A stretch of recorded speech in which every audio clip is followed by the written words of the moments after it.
Welcome to the Don't Feed the Fear podcast, where we dive into the complex world of food allergy anxiety. I'm your host, Dr. Amanda Whitehouse, food allergy anxiety psychologist and food allergy mom. Whether you're dealing with allergies yourself or supporting someone who is, join us for an empathetic and informative journey toward food allergy calm and confidence. Welcome back. Today on Don't Feed the Fear, I'm joined by Dr. Melissa Engel, a psychologist and researcher who recently published a groundbreaking paper that introduces a model for social anxiety related to food allergies. While many of us living this reality have always known that social anxiety is a very different experience from the fear of exposure to our allergens or anaphylaxis, the scientific literature hasn't really caught up until now. So in our conversation, Dr. Engel explains to us why this distinction really matters, how under-researched the mental health aspect of food allergies is compared to other medical diagnoses, and the hope that this new framework will lead to screening measures, evidence-based treatments, and tools that truly address the challenges that families and individuals are facing. Dr. Engel, I'm so excited to have you here to talk about your work in the overlap of food allergy and allergic diseases and mental health constructs, and your new paper, which was just published at the beginning of this month. Thanks for joining us. Thank you so much for having me. I'm excited to be here. Can you tell people what your professional focus is now and how you got into the world of food allergy research?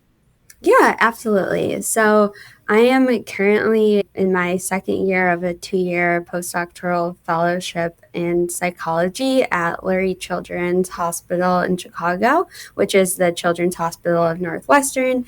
And I'm in the Center for Food Allergy and Asthma Research at Northwestern, which is also known as CFAR. And so my work is like half research and half clinical. So some of my time is spent with patients with a variety of medical conditions, and then the rest of my time is spent doing research at CFAR, and that is really on the many psychosocial difficulties that patients with food allergies may face.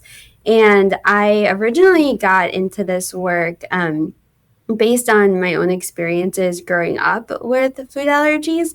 I never intended to go into this field or to really do anything with food allergies professionally. But as I began graduate school for clinical psychology and learned more about pediatric psychology and how psychology was so integrated into so many other medical specialties, I noticed this huge gap when it came to food allergy. And so I decided to go back to that route and what I knew firsthand really well. And so kind of combined like my own experience working with patient organizations through like volunteer type roles for several years and just my own experiences growing up, and then my professional training with many, many years of graduate school in clinical psychology. Some of the kids do the teen counselor programs with advocacy organizations. Did you start that young and then get back into it? Yeah, I was involved when I was a kid. Actually, one of the, I guess, highlights of my very early career was when I was in 5th grade and I did the Kids Congress on Capitol Hill. FAIR was formerly FAN, and it was the FAN Kids Congress on Capitol Hill. And Barack Obama was my state senator, so I got to lobby to him about food allergy legislation. So that was pretty cool. And at that point, I thought maybe I would go into politics. That never went anywhere. But I was in the teen advisory group when I was in middle school and high school. And helped out with some of the programs at like the national conferences. And then I pretty much like paused in college because I was busy with college and education and everything else that comes with that. And then once I entered graduate school and had known I wanted to do pediatric psychology, again, I had no interest in going back to food allergy. FAIR actually reached out to me to ask to help with their teen engagement at the start of the pandemic, as everything was very different in early 2020. And that led to me getting very involved and having like frequent Zoom meetings with teens with food allergies, and then realizing, one, that I absolutely love this, and two, that there was so much need for work in this space, and just like looking at the existing research and a variety of other chronic medical conditions compared to food allergies, the mental health research in food allergies and clinical care provided it is pretty sparse. So then I'm like, okay, this is what I'm going to do for the rest of my life, presumably. Well, I'm so glad you did because, I ask that because I want people to understand that you really know this from every angle, inside out, the clinical angle, the research angle, all directions that are important to consider combined into the knowledge that you bring to the table. And I want to talk about your research, but I'd be curious first about what your clinical work looks like. Yeah, of course. So my clinical work is a variety because I'm in my last year of training as a postdoctoral fellow, and I see patients with a variety of chronic and acute medical conditions, as well as patients without medical conditions, but just anxiety disorders, depression, etc., like children through adolescents and sometimes young adults. And I see patients who are hospitalized, inpatient, as well as more patients in an outpatient setting. And I have some patients with food allergies or asthma, as well as patients with a variety of other chronic medical conditions like type 1 diabetes, epilepsy, gastrointestinal conditions. It really varies. What is the difference in being an effective psychologist to someone when it's related to medical conditions versus things that we would think of as more purely or wholly mental health based? That is a really good question. Medical conditions influence your physiological symptoms, so you often have that overlap. And then there's a lot of self management behaviors that are required to stay safe or manage conditions appropriately. They can be difficult. There's oftentimes adherence difficulties, social difficulties with speaking up and self advocacy, especially for kids and teenagers who aren't necessarily wanting to do that because they just want to, quote unquote, be normal and fit in.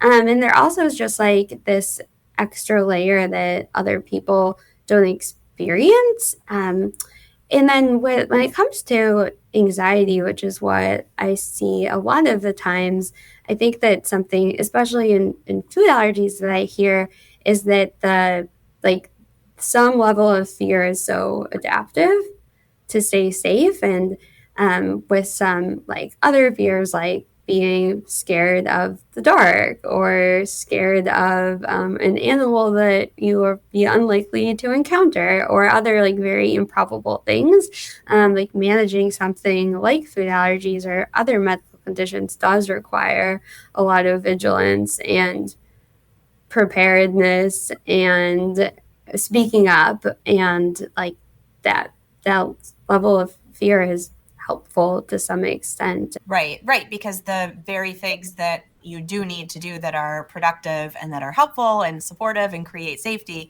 can become problematic if you do them too much or too much of an extreme or too often. Yes. It's tough. But But that's how you feel safe, so you would just want to do it more often. yes. And I also think that sometimes this understandably gets missed by medical providers, because if they see that patients are being really careful, for example, that often gets reinforced. Absolutely encourage the medical providers and parents, I think, will tend to really get involved if they perceive that a child is not being cautious, but they'll praise and elevate, oh, they're so responsible, they're mature since such a young age, which is true and can be good, but I think it gets nurtured and encouraged sometimes more than is helpful. Yes, I would agree.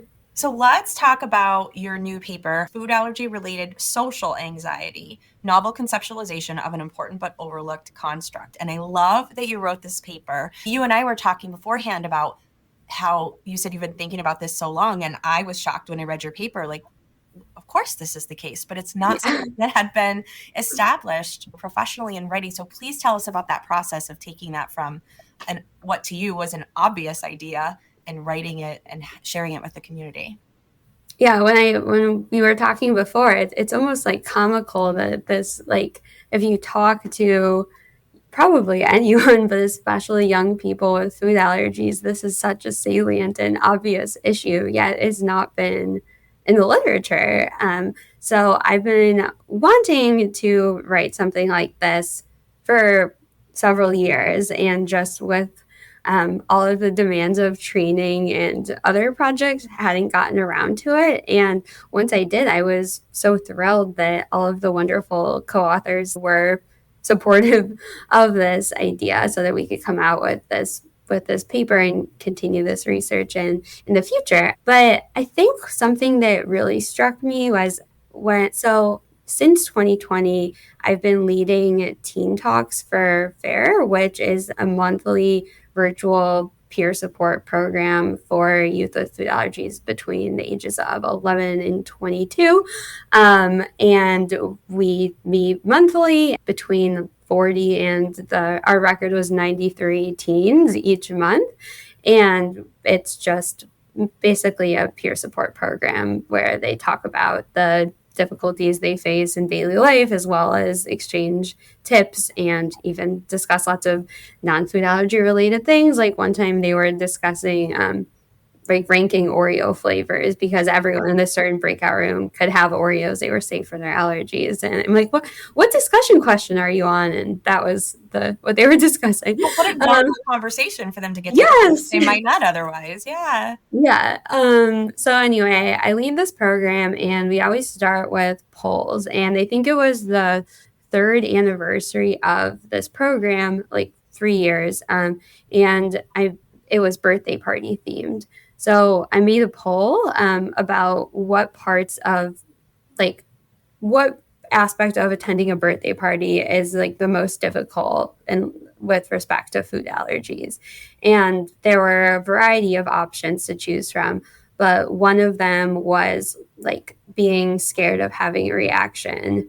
One of them was like wanting the cake, but it looking so good and like not being able to have it. And one of them was just like being asked questions about like why you're not eating the cake, or just like fearing being negatively evaluated or perceived as different or difficult or overly cautious or things like that, for not eating the cake or pizza or whatever else that you can't have because of your food allergies. And that third option was by far the most chosen. And that kind of struck me as like evidence that, like, yes, this is actually a thing. This is not just my imagination. And for these teens with food allergies on this, this was like a very self-selected group of 60 or so people who chose to attend this. But for them, it really was not the fear of having an allergic reaction, but the fear of just this like being negatively socially evaluated by others at the birthday party for turning down the cake, for not eating anything, for bringing their own cake, etc. And it was that one time where I'm like, okay, I have to do work in this area, because if it needs attention so that we can improve things. Absolutely. And people listening might not understand, why does that matter? Why is it important to make that clarification? Yeah. So right now, like in the past few decades, but especially like in the last decade, there's been so much more of a focus on anxiety and food allergies, and also just like on mental health in general and people without food allergies, and especially in youth. And that is great. And I'm so glad that anxiety and mental health in general is being addressed in food allergy, because like when I was growing up and attending these conferences, there was absolutely no acknowledgement of this. So we've made so much progress. And at the same time, a lot of times when people are talking about anxiety and those with food allergies, they're really talking about this fear of an allergic reaction. And that is very true and very prevalent and very important. And at the same time, addressing that fear is very different than addressing the social implications. So if you find out that someone is anxious with respect to their food allergies, it's really important that you figure out like what that fear or what those fears actually are, because you would treat them in very different ways. Like if someone was fearful of being in close proximity to their allergen, but it was deemed safe by their allergist to do so, then you could practice having them, be at a birthday party sitting next to someone that's eating something they're allergic to. Versus if they fear the negative social evaluation, you can practice like speaking up for yourself. You can practice intentionally eating different things around other people, or having kind of like a script that you say when at restaurants, for example. Even like some patients that I've worked with, we practice like calling places or like ordering at certain places when the fear is actually that they're being perceived as difficult, or that people like won't understand them or will dismiss them, as opposed to like fearing that they're actually going to have an allergic reaction. Right. And it's one of those examples of what we should do, but often is not automatic, really to listen and understand someone, let them express their fear and articulate what's bothering them rather than assuming that we know what's going on and assuming we know what kind of help they need. Because as you described, it's such a different kind of support. And a lot of people, I would assume, and in my clinical experience, need both, but at different times, they might have a combination, but the thing that's bothering them right now might not be the thing that pops up next month that they're nervous about, right? It would be a combination. Yes, yes. And it could be different based on just like who they're with, or like the context, or how old they are, or so many different factors. A big one that I think about a lot and hear teens talk about a lot is dating. And in that, there's a contrast of like fearing that someone could have an allergic reaction from kissing someone who has consumed their allergen. So that would be like the fear of reaction, versus other people. And what I actually hear a lot more of is like being rejected for being like perceived as difficult, or like, having to take precautions when kissing, or only going to certain restaurants that have good allergy precautions and things like that. And actually, with the teens I work with, we often joke about like the Karen meme, where Karen, like a few years ago, is that person that wanted to talk to the manager and is like demanding. And we sometimes joke that sometimes people with food allergies are seen as coming across that way, which is unfortunate. Right, because they're seen that way and they feel that way, and yet it's a totally different thing. Because a Karen is Yes. someone who's unnecessarily making a stink, and that's not anyone with a food allergy what I've ever seen them do, right? Yes. For the most part, people are afraid of, again, the social perception. How will this come across to the people? Particularly, we all remember how dating is so nerve-wracking. Without food allergies in the picture, it's all about how does this person perceive me? So I think that's such a good example of how both of those aspects of the anxiety would come into play. But it's, I think, easier to comprehend why this specific social anxiety piece is so important. It's an important thing at all ages, but especially to teens, as social perceptions. Yeah, and like just like thinking about like the demands of effective food allergy management, like carrying epinephrine, asking questions, like speaking up, like they kind of conflict with the like adolescent development and wanting to just fit in, wanting to take risks, all of those things. So there's like this tension. Yeah, there is. And it just highlights how important it is to know what you're working with and know whether you're a clinician or whether you're a parent. What's this kid, or what am I as an adult? What's the actual problem or the fear here in the situation so that I can address it accordingly? And I know for you, this is just the beginning of future work that you see, because you want to establish this so that you can do lots of things with it moving forward. So tell us what you see in the future based on what you've established here in this paper. Yes, I'm very excited to have this out so that it kind of like unlocks many new directions that it can take this.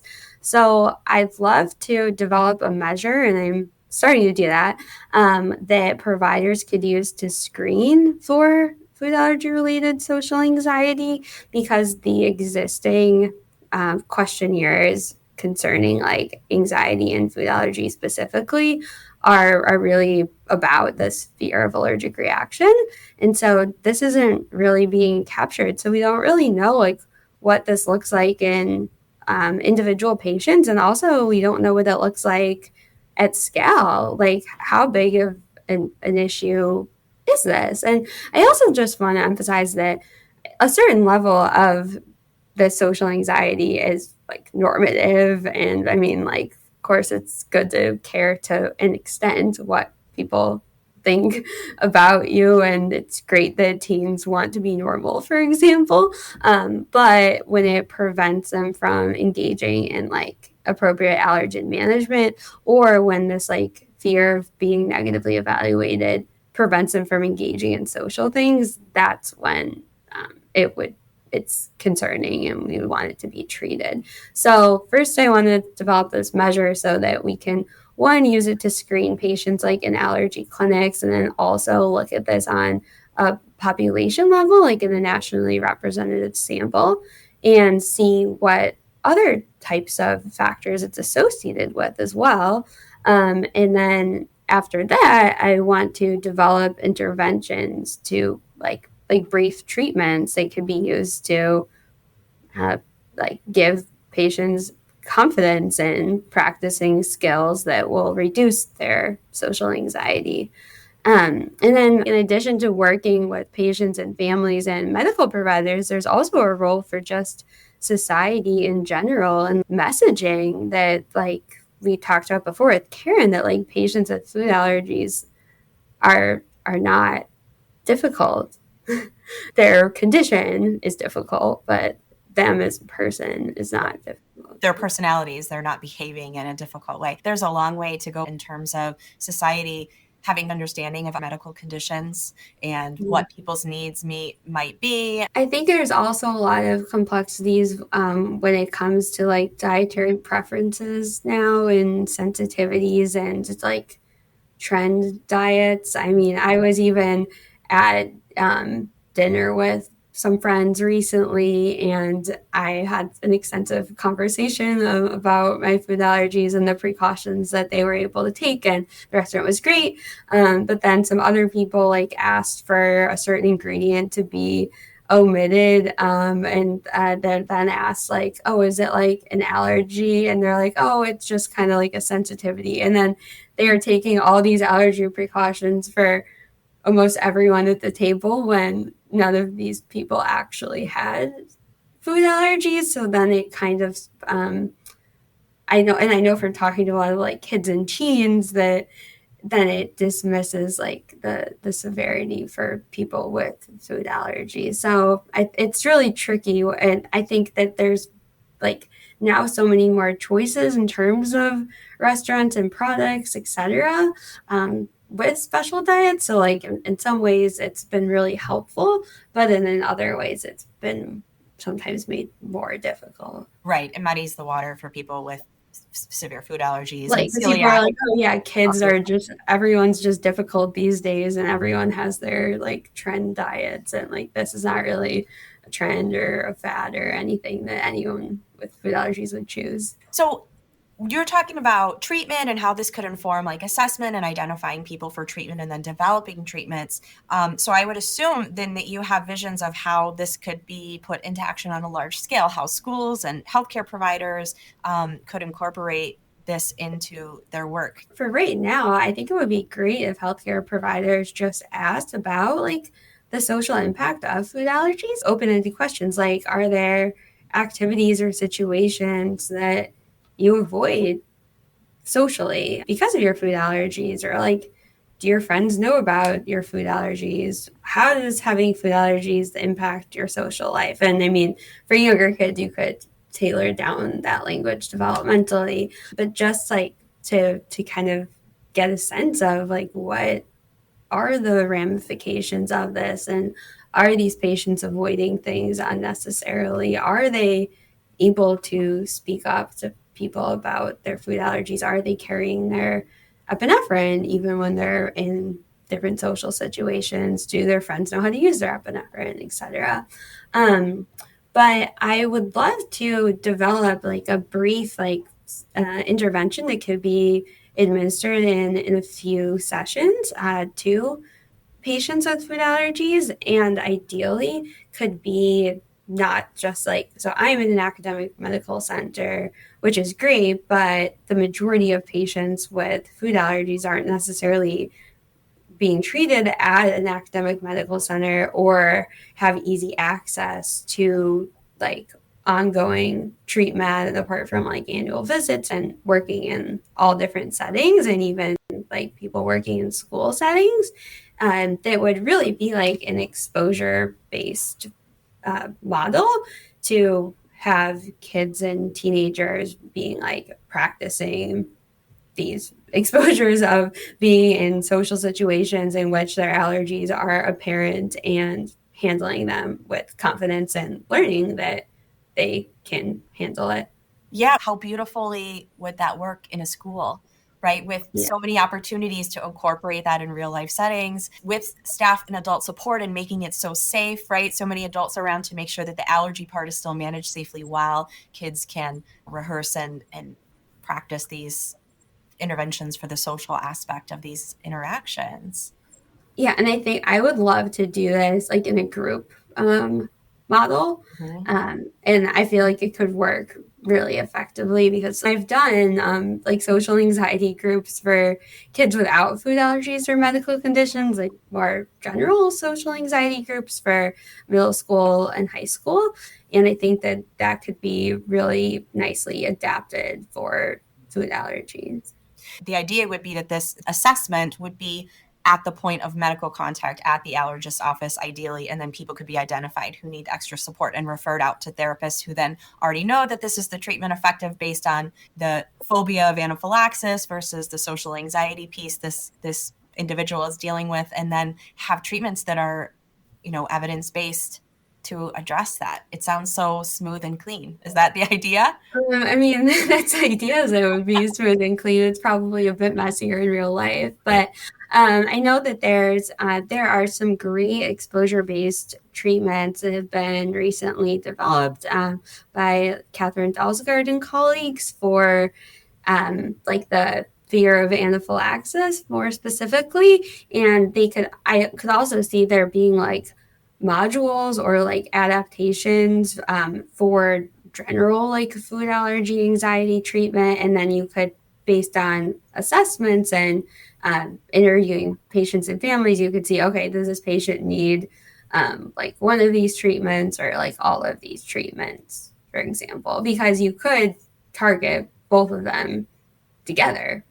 Absolutely. And as you described, a lot of people will have both, but it's understanding that clearly, or if one is presenting more problematic at a certain moment in time for that person. And I will link for people who are listening in the show notes. If you missed it, Dr. Catherine Dalsgaard was on the show talking about her, proximity challenges for these specific phobias related to the fear of the allergen and the anaphylaxis. So one arm of this is developed. I am a very big fan of Catherine and her work. So Yeah. I think that the more people that are caring about this and trying to develop innovative treatments, the better, and to collaborate on them. We want to create the most seamless and hopefully brief and cost-effective treatments that we can readily give out to people and make accessible. And I know that Catherine and colleagues have also developed the scales of food allergy anxiety that's really focused on this fear of anaphylaxis. And I think it would be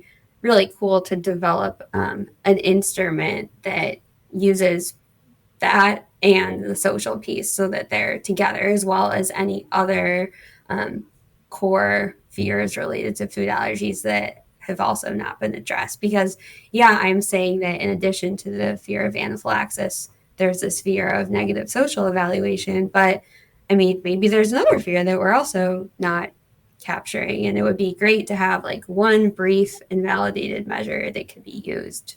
Yeah, to combine all of those and build on the research that's already done. Yeah.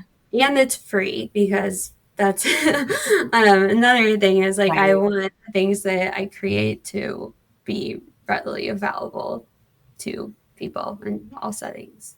We all appreciate that. Absolutely. So with the time that we have left, just tell us, what's your hope for the future of your career? You'll be finishing your postdoc placement. And then do you have goals? Any inclination of where you might end up? Yeah, well, I am hoping to do what I do now, in a sense of like having a joint clinical and research career. And I want it to be targeted, like, and focused on food allergies. So research on identifying the psychosocial challenges that patients and families experience, and then developing interventions. So hopefully designing group programs as well as individual therapy, and also doing a lot of education. Like, that's something we do a lot of at CFAR that's really important to me. So whether that's high school students or college students or medical students or other medical professionals, as well as providers in the community. Adolescence is a really important focus of mine, and that is something that, like, no matter what I do, I want to make sure I keep going with that line. And something that I think is really interesting is that the messaging that I've seen in the literature and just heard in food allergy communities is that it gets easier as people get older. And I think that a lot of that is because, like, the burden of food allergy management just transitions, as it should, from parents and caregivers to their adolescent and young adult children. But then all of these challenges that are unique to adolescents and young adults haven't really been spotlighted. So that's something that I definitely want to continue to work on. Well, we're so appreciative to have you in the field and in the food allergy community doing all of this work for us. And we'll have you back. I know you've got other papers and things in the works that my audience will want to hear about too. So please come back, and we'll be following your work too. I'd love to be on again. I'm so grateful to Dr. Melissa Engel for joining me today and sharing her important work. This conversation feels very hopeful for me, like the beginning of a much needed shift in how we talk about, conceptualize, and respond to the mental health aspects of food allergies. Here are 3 action steps you can take right now after listening. Number 1, check the show links or go back to find episode 32, which is the one we mentioned today with Dr. Catherine Dalsgaard, diving into the phobia and fear of anaphylaxis piece that is important to distinguish from the social anxiety piece that we talked about today. Number 2, you can follow CFAR, CFAAR, the Center for Food Allergy and Asthma Research, to stay up to date with their latest studies, events, and educational efforts. And number 3, if today's episode resonated with you, please share it with another food allergy parent, family, or friend who might benefit from feeling seen in this discussion. Spreading awareness is one of the best ways to make sure that this work gets the attention that it deserves. Thank you so much for listening. The content of this podcast is for informational and educational purposes only and is not a substitute for professional medical or mental health advice, diagnosis, or treatment. If you have any questions about your own medical experience or mental health needs, please consult a professional. I'm Dr. Amanda Whitehouse. Thanks for joining me. And until we chat again, remember, don't feed fear.